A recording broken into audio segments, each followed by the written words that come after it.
And we are officially live. Another episode of Shut Up and Invest. I apologize. We were having technical difficulties. My computer froze. But we're back in effect. J Money, what's going on, boss? I'm doing good, man. Happy to see your computer's working again. I was sitting here waiting, like just sitting here. Where's the link at? What's going on? So They technical difficulties. they say if you're gonna make an entrance, make it within 5 minutes. If it takes longer than that, then ain't nobody waiting for you. That's the name of the game. So I'm Hey, doing good, man. today is the day where you're gonna break down all the questions we get on the Facebook group and in our inboxes, and we're going to go through them. We're going to start off with talking about how to partner on deals. We've done a couple shows on that before, but we keep getting that question. So we'll refresh and kind of review some type of different business arrangements between different people Mhm. on a deal.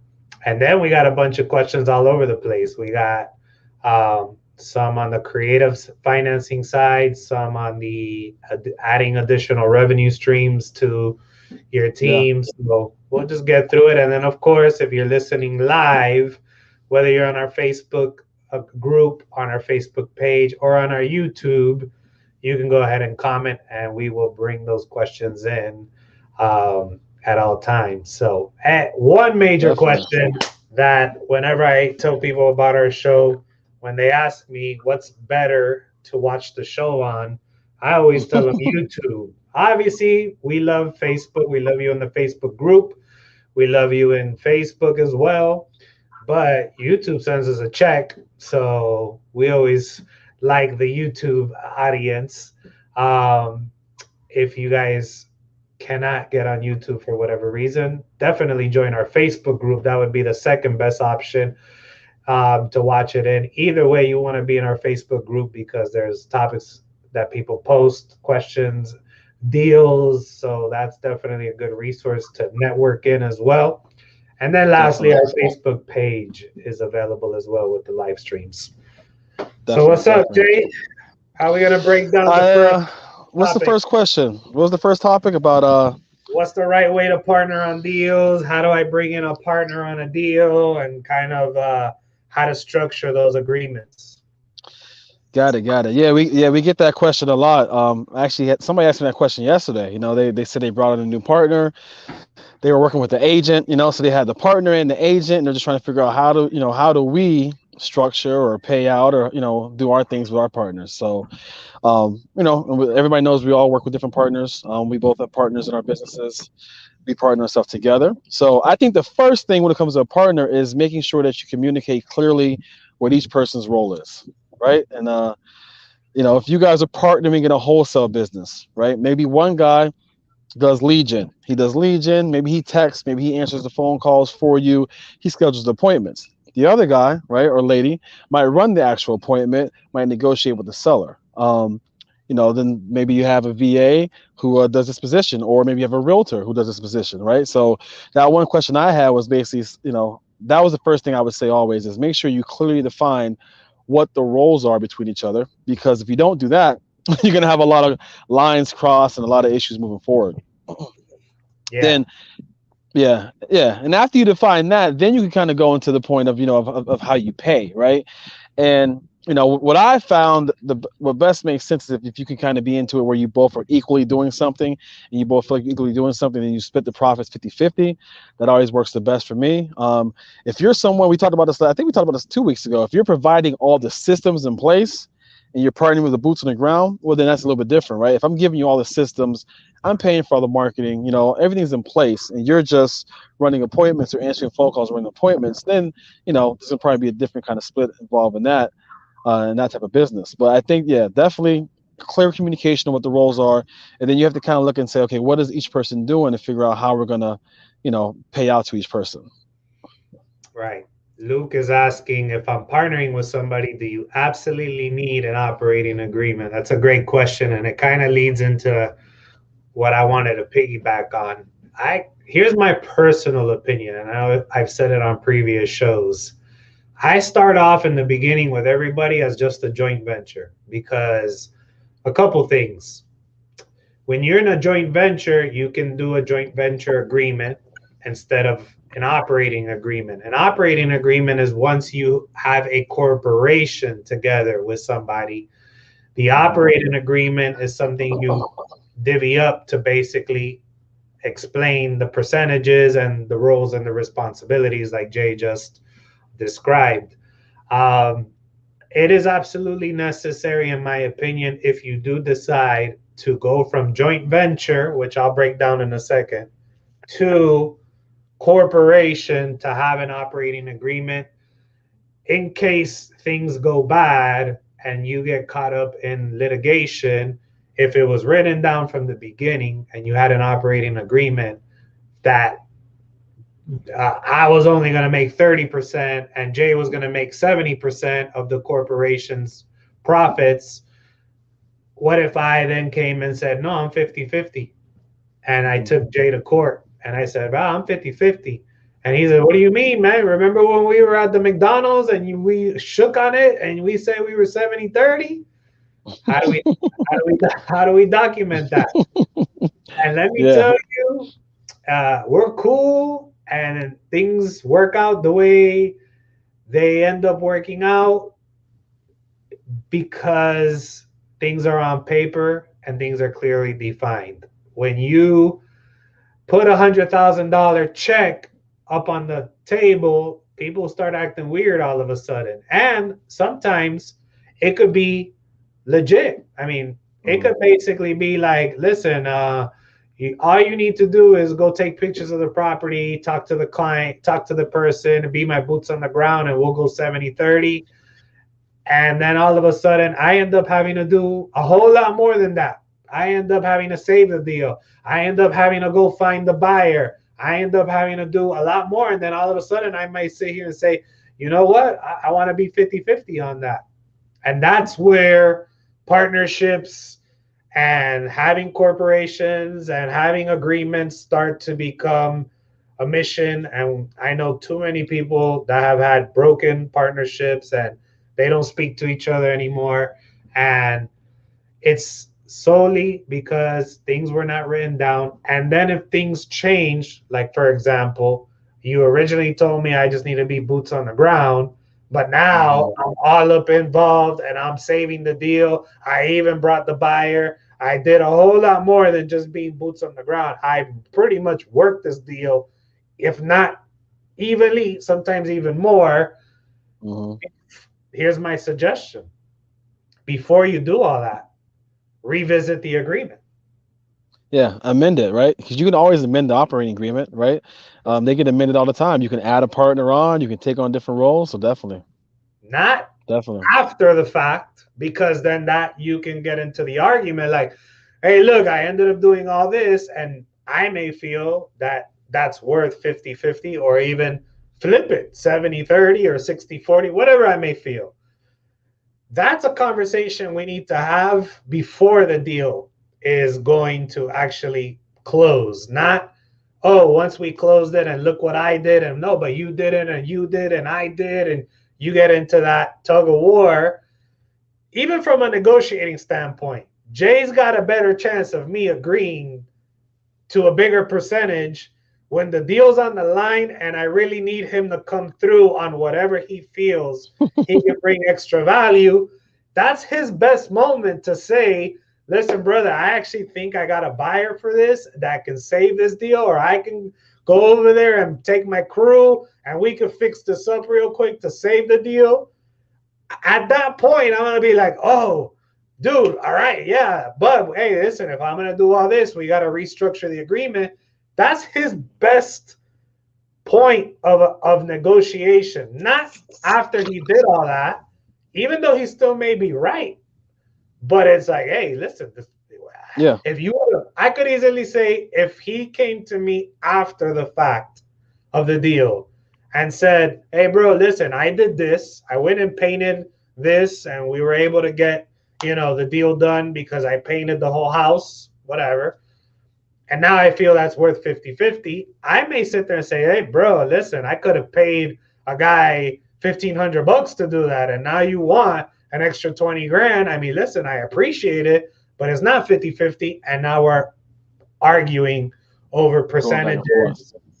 It might sour the relationship. So agreements, whether it's joint venture agreement, which means your corporation and my corporation are going to joint venture on this deal.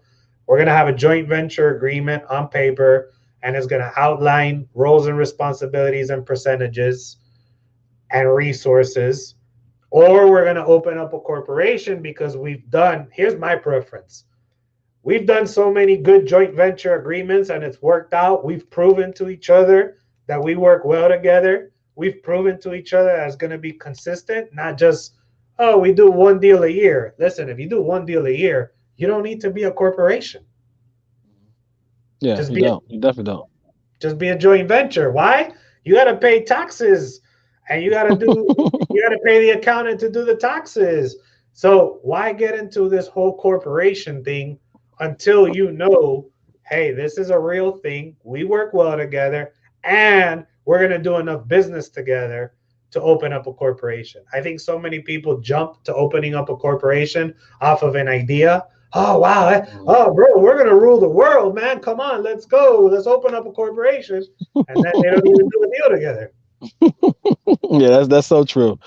That's so true. Another point with the operating agreement, which I totally agree, Kevin. If you are in a corporation, an LLC, whatever you have, you definitely need an operating agreement, right? It also protects for stuff that you don't know about, right? Let's say me and Kevin have a company, and one of us gets disabled, right? One of us gets in a car accident, and I can't perform anymore, right? That operating agreement outlines how we take care of that. Let's say, something happens to me, and my wife now is the sole, responsible person for my assets, right? It outlines that. Okay, so you want to make sure that your operating agreement outlines all of those things to protect you and your partner.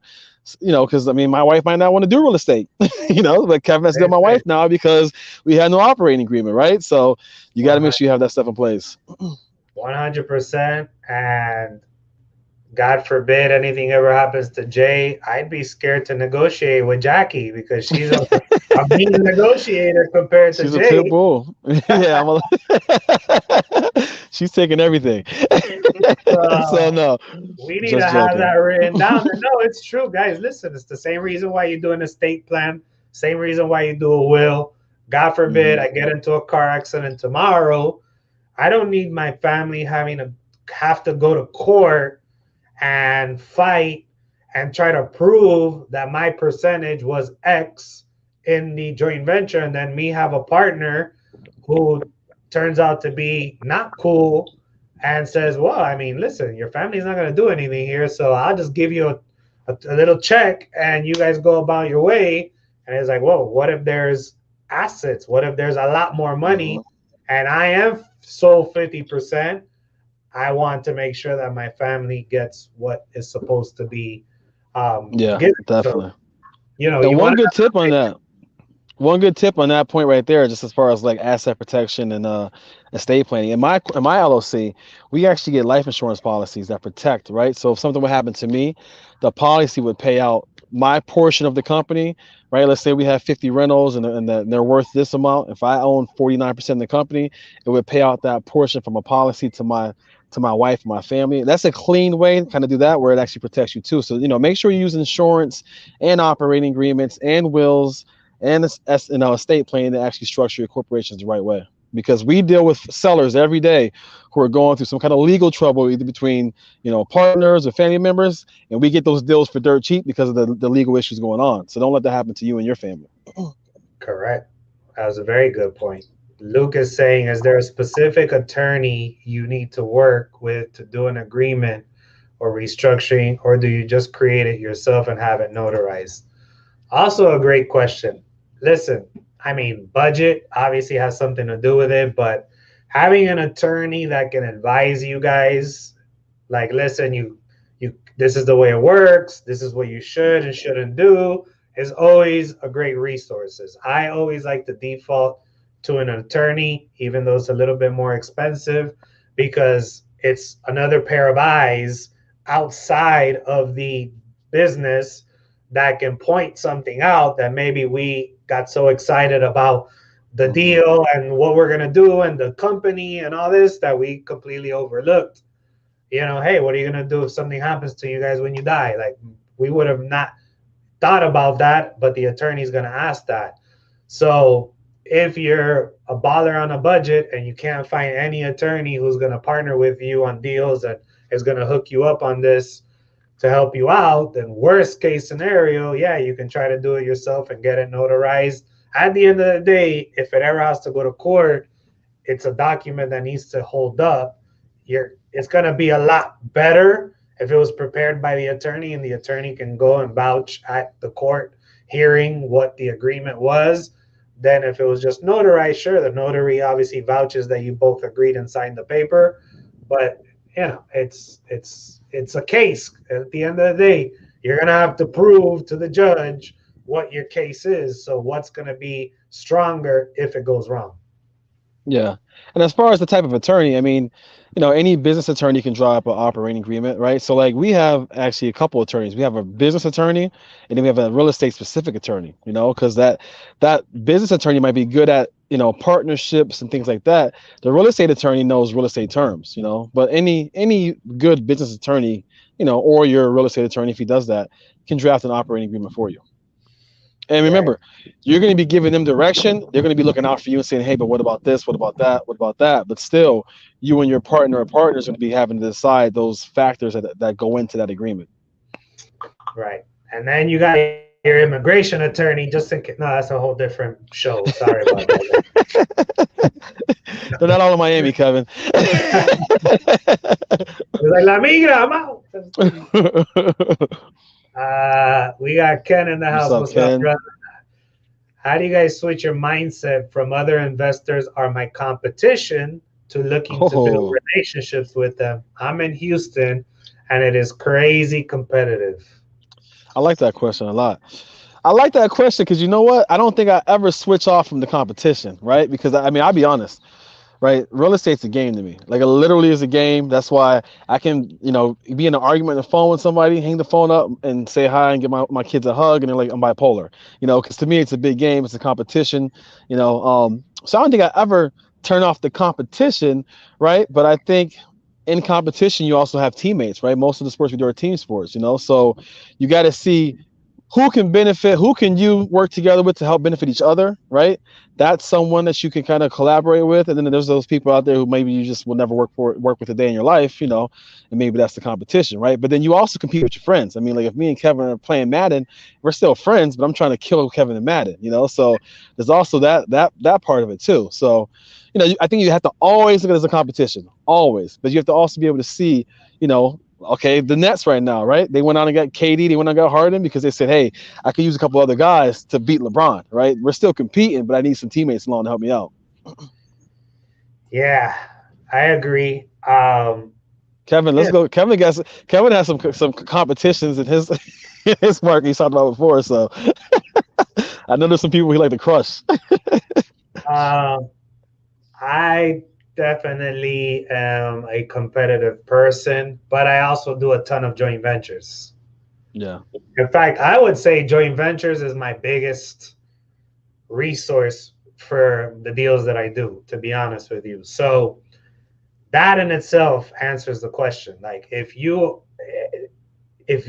are in the mindset that everybody is a competitor and you're looking at it from an enemy standpoint, or that you're not willing to share or you're not willing to build relationships because they're taking food off your plate, that's not the mindset that is going to help you in this business.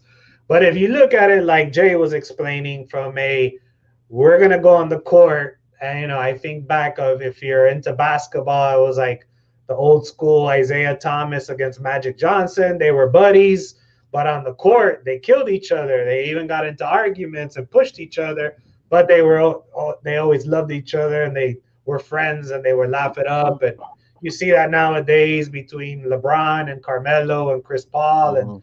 Dwayne Wade and a bunch of people, where you can be competitive, but you talk and you help each other out and you mastermind and you look for opportunities to do deals together. So I think what really matters is respect, right? So, like, we could both be going after a deal, if I know that you are the other person that that potential deal is negotiating with, it is to my best interest to have a relationship with you, call you and say, hey, bro, listen, I hear we're bidding or we're going for the same deal. She dropped your name or he dropped your name. And so I was like, oh, I know him. Let me reach out. So, what's up, man? You want to do this deal together? That way we don't, become our competition Yeah, and I was just gonna come say to that a price point and work together. That happens a lot. You can do that. all the time. Yeah, But I that was gonna only say, happens if you have a relationship with the person. yeah, that's the key point, right? You know, I mean, how many I've made money in deals so many times by just saying, hey, you know what, you can have that deal, pay me this, right? Because we know each other, and so we can call each other up. I mean, I closed a deal last week where the investor called me and was like, Joy, you bought this house. They just told me you're the one buying this house, right? You don't buy these houses at this price. I mean, what are you doing, right? Turns out my seller finance buyer didn't want to buy the house. I found out the next day. I went and called the guy up and then made a couple of grand selling it back to him, you know? So like, but that was because we knew each other. We've done work together, right? He respects me, I respect him, and that's there. If you're that solo guy that's just like burning everybody along the way, burning the bridges down when you keep going, you'll never have those opportunities, you know? So you have to collaborate. You have to connect in your market, right? And you're all competing. I mean, most of the people who I know who are in real estate, right? I would probably say 95% of the successful real estate agents I know, investors, right, are in partnership with people on their deals, right? You might not know it, but most people are not solo one by themselves with a huge real estate portfolio, right? They've partnered with many people along the way to create that. Right. And that strategy that you just expressed is one that I want to make sure that our people just got. If me and Jory are going after the same deal and the seller says, oh, well, this guy Jory that I've been negotiating with, he said he can give me this. It's like, oh, I know Jory. Let me give him a call. We work together on deals all day long. We can work something out for you. I'm calling Jory. Let's just say that I really need this deal because I got cash flow issues, right? I'm hard up right now. If I have a relationship with Jory, an authentic one, a real one, I can say, yo, Jay, we're going after the same deal, brother. Listen, we shouldn't be each other's competition. I'm having some cash flow issues. I really need this deal. Like, what can we work out here? I'm willing to do most of the work on it. Like, let's come up with a price so that we don't compete. We don't have to lose. Let's both win. Here's my situation. Here's what I'm willing to do. Like, brainstorm, talk, have the relationship. If you build a good relationship, he's gonna understand, like, damn, you're having cash flow issues. I'm good right now. Listen, you know what? Do the bulk of the work and let's go in and you give me, X money and I'm out. Hmm. Like, and Yep. I'm out of this negotiation, or let's lock this up together and let's do this together, or let's go 50-50 and I'll help you out. Either way, you come to some type of agreement, working it out with the people you have relationships with. If you Definitely. screw them, or if you're like, I don't, who cares, survival of the fittest, like, game on, cool, you might win that deal, but on the next time you might lose. So if that happens often, add up the numbers. Do you win Hmm. more than you lose? If that person can't compete with you, if they don't bring anything to the table, I'm not saying you got to share all your deals with everybody. You could, with love, say, Jay, I love you, brother, but I need this deal. And if you can come up with this money, I'll sell it to you or whatever. And like, we don't even got to be nasty about it. Then at that point, it's friendly competition. But I may think that Jay doesn't bring anything to the table. He might undercut me on price and I may lose the deal. That's my risk factor. But I don't have to be a dick, basically, Yeah, yeah, yeah, to yeah, to yeah. to do the deal or not do the deal. We can still be cool and we learn from each other what's working, what's not. I'm not saying open up your Facebook ad account and open up your direct mail pieces and share it with that person. You don't have to do that, even though I know many people that do.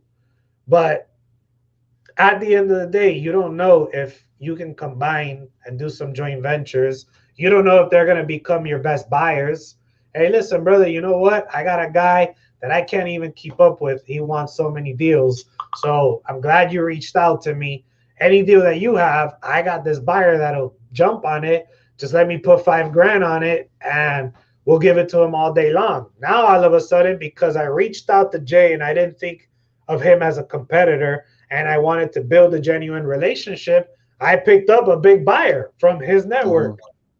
Yep. I got to go Yep. through Jay every time, and make sure you go through Jay every time if he introduces you to that buyer. I've had people do some snake moves where we do the first deal together and I introduce them to my people. And then when they get another deal, they go whoop, right around me and they try Right to around. contact that person again.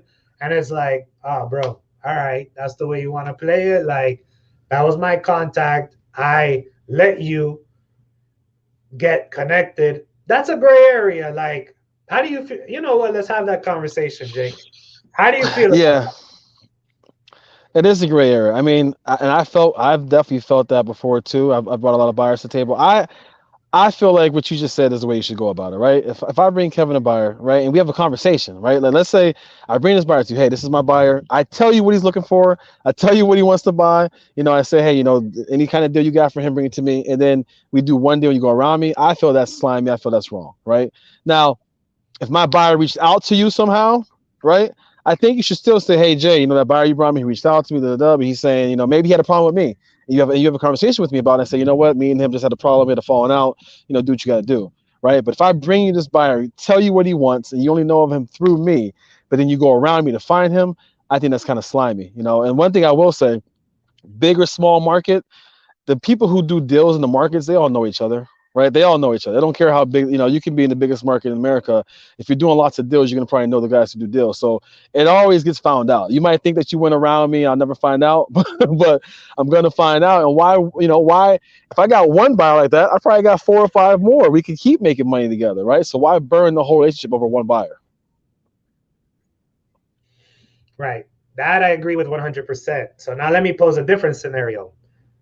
A guy who's not in the business, who Mm, knows you're in real estate, and he says, "Oh man, I know this guy that I met or that I know that I work with, whatever, and I'm putting you in touch with him because he says he buys properties. I know that's what you do. And if you make something happen, shoot me over something. All right, cool. You do the first deal and you hook him up.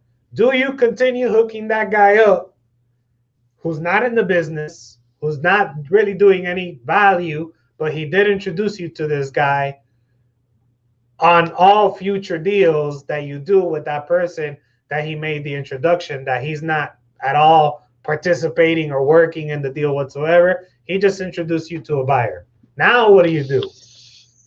yeah, that's a little different, right? Because I would say that the guy who's not in the business, what did he negotiate with me, right, on that initial phone call, right? Because and I mean, I'm being honest, this is business, right? If I'm out of the business, I'm saying, maybe I work at the gym, right? I know Kevin does real estate deals, and I say, hey Kevin, you do real estate? I got this guy, my cousin, he's looking to invest, right? This is how I would approach it, any deal he does with you, right? Just throw me, $1,500, right? I'll give you the contact, boom. If we set that conversation and we agree to that, then Kevin better throw me my referral fee every deal he does. But if I'm just like, hey, I know this guy, he wants to buy some real estate, here, if he buys a deal from you, give me a fee, and that's it. We never talk about it again. I can't really, I can't really go after Kevin for saying Kevin did something wrong, right? Because we didn't talk about that up front. So that's kind of how I see that. Yeah, and I'm telling you because I've had this happen to me a lot. And I'm cool with hooking someone up that's a good referral source on deals always, every Hmm. single time. Um, what I don't like is when you're going to try to get greedy and you're not doing anything. So when you're like, Yeah. for example, look, Luke is asking a great question. Does it need to be 50-50 every time? Hell no. No, definitely not. That's what I No. feel like. Listen, I recently had. It's funny that you even mentioned that. I feel like I got to bring people to reality at least once a month. I just had a guy that he was introducing me to someone that wasn't even private. It was a public buyer. Okay. Hmm. So I was like, bro, this is not. You're not hooking me up with something that couldn't easily be found. Like it's like saying, Hmm. oh, check out this real estate association over here, bro. If you do anything with them, hook me up. It's like, bro, you're not introducing me to anything special. Like we reach out to all these Yeah, yeah. associations all day, every day. But anyway, the point is, he was like, pay me easily a few $1,000s per deal. I'm like, for doing what, bro? Like, Yeah. for now, if you tell me, listen, hook me up with whatever you can, shoot me a couple $100. I'm not involved. I'm not bringing value. I don't even know how this thing works. Hey, I don't mind shooting somebody two, three, 400 bucks every time there's a deal done. But don't ask for thousands and thousands of dollars, much less for 50-50, unless you're willing to do 50-50 of the work. If you're willing to come in and grind with me, that's the only time you ever need 50-50. Yeah. No, I totally agree. 50-50 is 50-50, right? It could be it could be, hey, Kevin, we're going to buy a rental together. I'm going to put the money up for the rental, right? We're going to go 50-50 on the money for the rental, but Kevin's going to manage the rental, right? I'm in Puerto Rico. The rental's in Kevin's backyard. We split the money 50-50, but you're managing everything. Da, da, da. He's doing more work than me, right? I might ask for 50-50, but in all reality, we're not doing 50-50 of the work, you know? So you got to be careful on that because it's not always 50-50, right? I mean, maybe somebody does less work, but they bring the same amount of value. It's the value, you know? Like for example, I have a partner before where he raised the money. I ran the business, right? I might have done more work in the day to day of the business, but he was raising the money to go buy the deals. That's 50-50. You Right? know, and that's how we structured it was 50-50. So it's the value It's that's brought about to each the other. value. Exactly. 100%. It's about the value. And trust me, I appreciate connections. I appreciate being introduced to people that I end up doing business with. I am willing to bring in people on finder's fees and joint ventures to keep them motivated to keep bringing me those type of people. 100%. Just don't be greedy with it. If you all you did was like, hey, here's this guy, here's the name and phone number, and you don't ever lift a finger, don't expect that you're going to be making $50,000 a year off of that introduction. Like, They it want just that. They want that Kevin stimulus package. it, I want to. I want to check every 2 months, Kevin, for nothing. it blows my mind, bro. Trust me, it blows my No, mind. no. That's a good question, Luke. Though, yeah, you don't have to always be 50-50, man. You're worth what you negotiate. All right, I heard that before, right? You're worth what you negotiate. So, right, negotiate what you feel you're worth. And if you don't feel they're giving you what you're worth, then hey, don't do it. But it doesn't just start at 50-50. And it's tough. Look, when you bring a buyer to the table and you are like, let's say me and Jay are working it, I bring the buyer, Jay's gonna, pay me off of whatever the profits that are made. Maybe the buyer pays me as well. Now Jay knows the corporation on the closing. He can do his research and figure out who the point of contact. So Jay may have never spoken to that person during that particular deal, but now he has information to basically look it up and try to reach out and get in contact with whoever is behind the corporate entity that's on the closing papers from the deal that we did. And I could Yeah. potentially never find out because he can call the guy and say, listen, I want to keep doing deals with you. Let's do this. Let's do that. I'm going to just call you directly from now on. Is that okay? All right. Listen, just to be safe, let's just not, on the next deal, don't mention anything to Kevin because I'm sure he's going to want then to, be a part of it. And I rather just give you the best possible deal with less hands in the cookie jar. Guys, that happens all the time. There is no way around that. No. Even more so, the buyer usually will come to me. The buyers usually go around there connect. That happens more than that you going around Kevin. It's the buyer coming to me and offering me, hey, just send the deal to me directly. I'll pay you something on the side. I mean, that happens to me as an agent all the time, right? Where buyers would come to me directly. So it does happen, and you can't stop it. You have to figure out, right? Okay, this is. I know Kevin brought this. Kevin made this happen. Kevin did this. So as a respectful, honorable man, I'm gonna make sure that we deal with this correctly. That's Yeah. basically how it has to go. But again, like Kevin said, if Kevin's not really doing real estate, he just brought me somebody and does nothing else, right? Maybe you send Kevin a gift card, record and say, hey, Kevin, thank you for that person that bought. So I know you don't do real estate, but they keep buying houses for me, so here you go. Yeah, 100%. Now, if the goes back to Ken's question. It's all about relationships because that buyer they're always going to try to cut out as many people as possible because they equate that as savings. Well, less people involved, less people I got to pay, better for me, more money on the deal. Definitely. Yep. When you build relationships with people, they'll understand that if you value what I can do for you long term, respect the introductions and respect my business.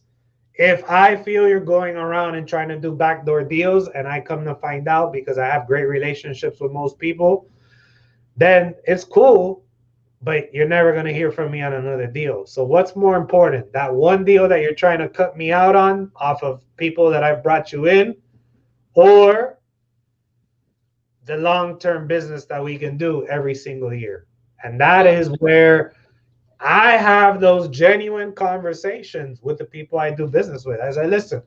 And as far as trust, as far as I want to be able to work with you, introduce you to all my people, work open and honestly, not try to, hide things, this and that, but understand that this is my business. We're going to choose to do business together. I'm your point of contact. If you go around me on any deals, I got great relationships with all these people. If they mention it to me, then you burn the bridge. Then we're not going to do future deals. So you might get that one deal, but I'm eventually going to find out. And if I do, then listen, I got relationships with people that they've told me, hey, I know you've done business with Jay because I introduced you and you guys have done, a couple deals together. Just giving you the heads up, he burned me. Mhm. And because I value this relationship so much, the next time Jay calls me, I don't pick up the phone. Mhm. Yep. Because if he burned so and so, it's just a matter of time before he burns me. That's what I'm saying. Yeah. Not only do you lose that one relationship with future deals, but that word gets around, and then you don't want to be known as the guy that's burning people in real estate. It's a small community. So, I mean, I've always made sure that my name is good. I was telling somebody yesterday, right? You want to know how you find deals, right? How do you find deals? How do deals come to you? You become the person that's known for closing deals, for closing deals on time, closing deals easy, and having a reputation. Then people will bring you deals, like they'll just bring them to you.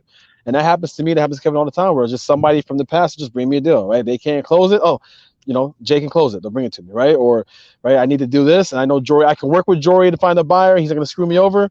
I'll work with Jory, right? But there are also people I know that I've come up with in real estate who not to work with that person because they're going to screw you over, and you don't ever want to become that person. You might make some money, but you're not going to make the money you should make, and you're not going to make the money for as long as the times you should make.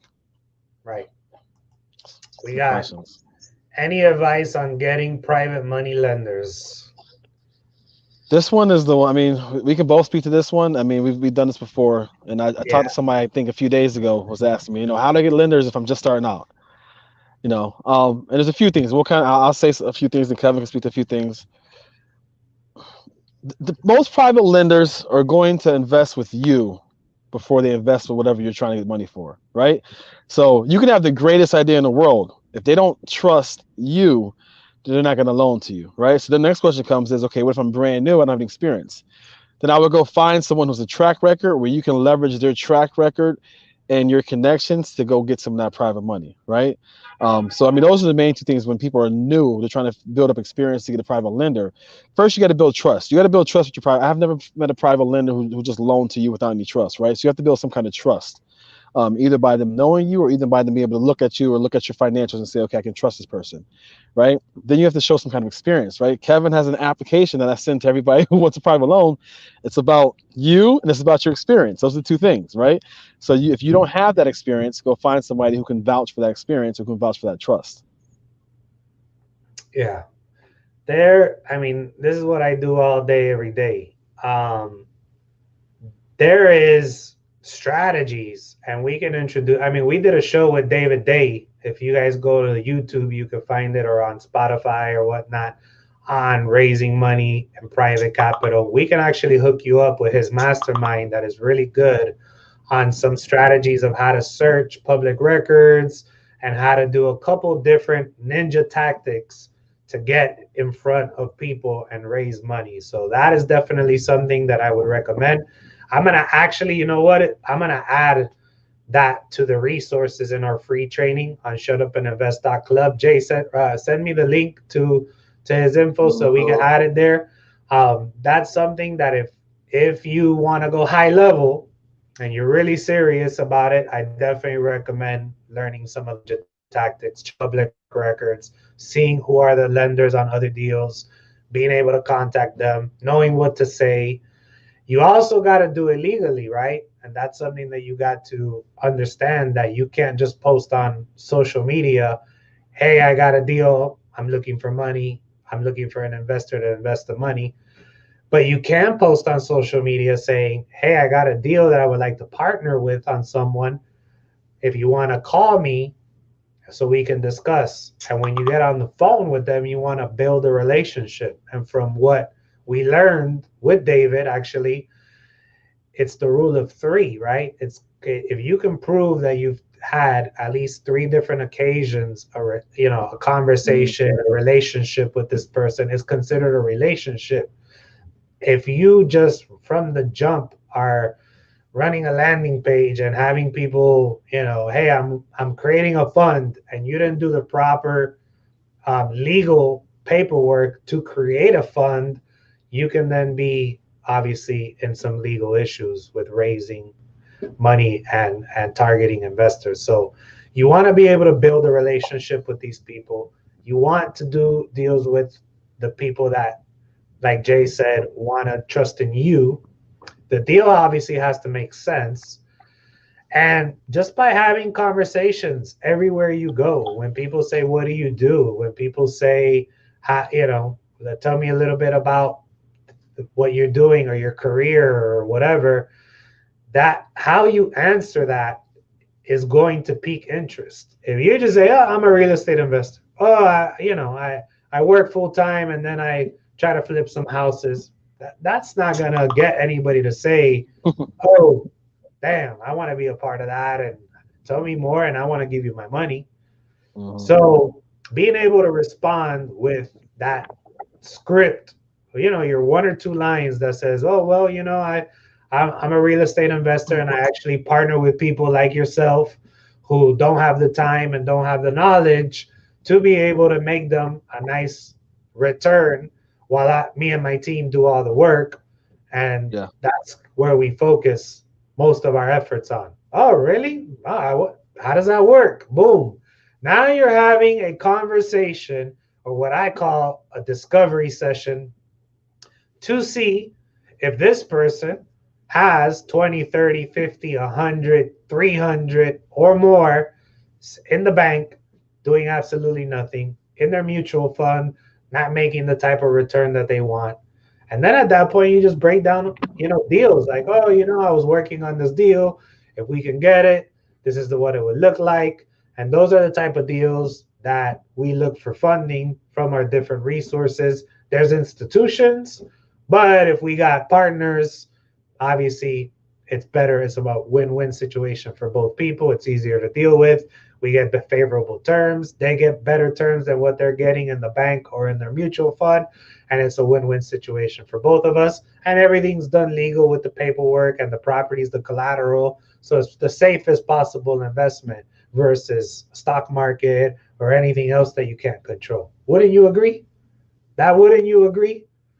Is, oh yeah, yeah, like, oh, or they might say, no, I don't know about that, and I don't want to get involved, and then you find out what their objections are, and you may not get that person to partner with you, but now common objections if you hear it from different people, and you start to polish up your story. And really, that's the best thing that I can say. I tell stories so Yeah. much Yep. about deals and about my business and about the things I do and the people I help, that other people get attracted and understand through the art of storytelling and say, hey, man, I'd love to be able to get into that. Well, listen, if you want, the next couple of deals that I have, I'll give you a call, I'll run it by you. And if it's something that interests you, we can figure out how to do it to where you're comfortable. Oh, man, that'd be awesome. And that's how it usually starts. No, that's so cool. You said story. I was going to say that. I actually just finished reading a book called The Story Brand. It's called The Story Brand Script by Donald Miller. And in my company, we're actually the three of us are actually talking about. We've been building out scripts for our sellers, scripts for our buyers, and right now we're on a script for our private lenders. Right. And what it is you're basically go through this book and you kind of write down the points of what you're going to hit on to build actual story brand script. And it's like an elevator pitch. It's not a very, very long thing you do, right? The actual script will be on your website, but then you build those talking points, right? To figure out what am I going to say to my lenders. And you actually build it in script form because you are, right? You're building a story of what you do. And the story is it's not so much, hey, I invest in real estate, right? Because that doesn't get the lender excited. It's, you know what, I provide people like you a return on their money that they can't get in the bank. You have to go to these other points that are going to pull on the tugs of a lender, right? Someone who has money that wants to put their money to play. But yeah, building that story. I would suggest you guys look for that book. It's called Story Brand Script. If you can find that, it's a really good book that'll help you build the stories in your businesses to help you kind of create those elevator pitches for when you're talking to people about your business. Yeah, that's good. Richard, thanking us for the content as always. We appreciate it, brother. We appreciate you watching. Go ahead and like if you hear what we're talking about. Like it, give us some love so that other people can hear it. We got Joey. I heard you say before about going into the second biggest city markets. That's what I'm doing on learning every day, working on learning every day. Yeah, and that's just been what I've done. I mean, I've always been I found it more beneficial for me to kind of find that second biggest city and those little small cities outside of it and just try to go, into those cities and plant my flag per se. That's just been my formula. So I've known those areas well, and I've kind of stuck to that. When I was in Michigan, I was in Grand Rapids, which was the second biggest city. Detroit was the biggest city. I didn't do anything in Detroit. Detroit had all kinds of stuff going on. I was in Grand Rapids, and I was able to build a good relationship there. In Pennsylvania, I was in Pittsburgh, where the biggest city was Philly. Then we were in Harrisburg. So I've just always done that because you kind of can get in a little bit easier. Not saying it's less competitive because some of these small cities are very competitive, right? Not just competitive, they're small cities. So like, what's the word? In a small town, everybody's already known, and so if you're not known, there, it's hard to break through, right? You got to be able to go in there and be able to relate to people. But that's always where I've stuck to. Right. Exactly. Great answer. I appreciate it. I started by investing in horses and want to switch to real estate. That's awesome. I mean, listen, you start to realize that investing is investing. The conversations are relatively the same. It's just basically you're switching one product for another. So it's the same concept. It's just different numbers and different Yeah. verbiage in certain terms. But if you have that experience, trust me, it'll come in handy. And funny enough, that I was just thinking when we were talking about raising capital, I've been interviewing a lot of these young kids in the e-commerce space to play around and invest in them so that they can do what they do best and I can get some passive income through the e-commerce space. And so I'm listening to their pitches and their stories to see if I put my money behind them and their little team or whatnot. And it's interesting because it's like I'm on the other side, right? Where I'm usually raising money and getting investors interested for the real estate side of things. Now I'm on the other side listening to these young kids Getting that, old. We're getting old, Kevin. yeah, No, yeah. that's But so funny though. to my point, it's not that much different. I mean, sure, they're just No. building websites and selling on eBay and Amazon and all these e-commerce platforms and ClickFunnels and Shopify but at the end of the day, it's like, listen, it's return on investment, it's cost per lead, it's business. It's the Mhm. agreement between us. It's if how do I get a return on investment, and it's interesting. So no matter where you adopt the stuff that we talk about, it's business. It's just Yeah. really business. So Yep. a lot of Investing what is you guys investing. do in your jobs will come in handy when you come into this world. Yeah. You know, that's funny you said that because I talked to my cousin this week who's, he's in his 20s and he has a t-shirt line. He's trying to jump off and he's on the phone telling me how if I had some more, income to buy the, supplies, I could do this. I say, wait a minute. So you have demand, you just need the supply? He's like, yeah, I got all the demand in the world. I'm just using my salary to get the supply. I don't have enough. I said, dude, talk to me. I'm an investor. This is what we do. I know investors, right? So I had him put together some numbers that he's working on right now and stuff like that. So, we didn't even talk about that, Kevin, but it's funny you said that because I've been talking, hearing those same kind of stories. And it's like, when you invest, you invest. That's why we've always been saying, to get rid of the word wholesaler, right? I came into this, podcast saying, quit saying wholesaler, say you're an investor, because you want to be a well-rounded investor, right? Yes, a real estate investor, but if you know how to find deals and read numbers, you can invest in whatever you want to invest in, So, I invest in crypto, I invest in other things on the side too, but you want to become an investor, put your money to work, put it to play, and bring a return back on it. Yes, sir. All right, so I think my mouse has got issues here with, Frozen? my mouse got frozen, but we got a question here saying, when you refinance out of a short-term private money loan, are portfolio lenders at local banks the best to network with? All right, that's actually a great question. Um, so when you got a private loan and you want to keep the property, so you want to refinance to pay off the private lender and be able to come back into the game, it depends on it depends on what you qualify for and what terms are the best. So if you can qualify for a conventional mortgage and that gives you the best possible terms, then you do, because the property cash flows, you report it correctly on your taxes, you have the proper income, your debt to income is on point. You might as well go on the traditional conventional refi and pay off the private lender. If that doesn't work because you don't qualify, then you get the portfolio lenders. They're not the local banks, they're what they call non-conforming lenders, and they have a little bit more of outside of the box um, options. And then you refi out of the private loan, the short-term private loan that usually you're paying a much higher interest rate.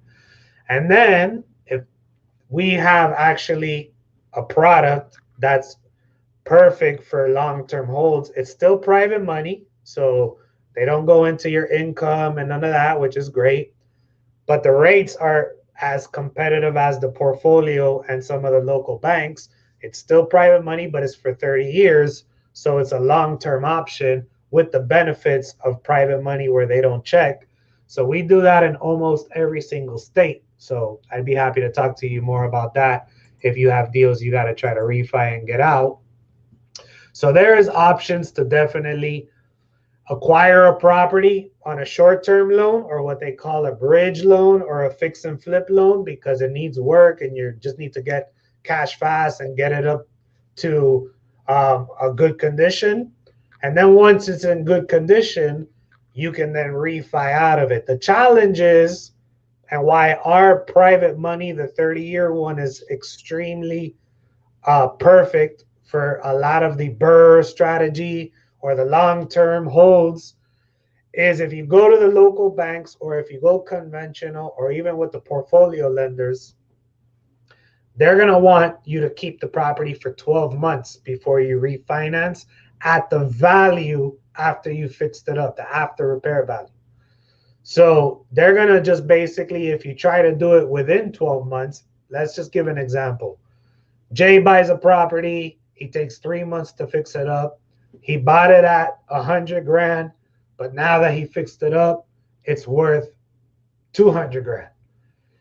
He cannot go to the bank after the 4 months of him fixing it up and get them to consider the $200,000 value, because he doesn't have enough seasoning, meaning he hasn't been on title for the 12-month mark that most of these loan programs require.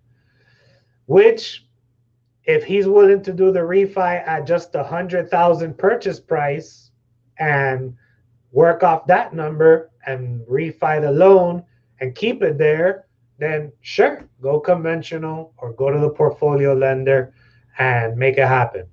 But if he wants to go and do the BRRRR strategy, for example, and go off the $200,000 value now that the property's fixed up and he doesn't want to wait another 8 months to complete the full year seasoning on title, then that private money 30-year option that we have that very few people know about comes in handy because you get low interest rates, you get it for 30 years, but you could use the after repair value without having to wait a full year to be able to tap into the true value of the property. And what those rates look like, Kevin, right now? For people wondering, when you say low rates, they And might think we 10. got I got one closing tomorrow at 5%, which Got it. is Which is low. I mean, yeah. If you go to a bank for a investment property, you're not getting the low rate for investment property. You're not getting that 3% rate. So 5%, 5 to 6 is normally where it's at right now, right? yeah. And So then last question of the day: do you offer mentorship or interested in mentoring me? Well, funny you should ask. We do more of partnering, so our interest in having you guys work with us is so that we can do deals together. So we offer free training, as you can see below on the video at shutupandinvest.club or shutupandinvest.com. You can find the training there too. That's completely free training for you to figure out how to find deals and how to find buyers for the deals, and you can do it yourself. And we give plenty of information there and resources as well of what we use for you to get the party started. If you want us to help you run comps, see if it's a good deal, negotiate, walk you through it, talk about the agreements, answer your questions, really guide you, help you build your business, really partner with you, we are definitely interested. We need more boots on the ground. We would like to break into more markets with the right people. Reach out to us directly and we can kind of discuss how we do that. Definitely watch the free training first so that you have the basic knowledge and you have the resources ready to go so that we can just take you from there to the next level. yeah, and definitely send us deals. If you guys have deals that you're struggling on, that you want to JV on or partner on, or like Kevin said, just want us to walk you through it, send them our way. We're actually looking at many deals right now. Me and Kevin have been negotiating on, a couple different, followers and supporters deals this week. So we are buying deals. We're looking at deals. We're partnering on deals. We're JVing on deals. So send them our way. All right, guys, another hour in the books. We appreciate you. And as always, Shut up and invest.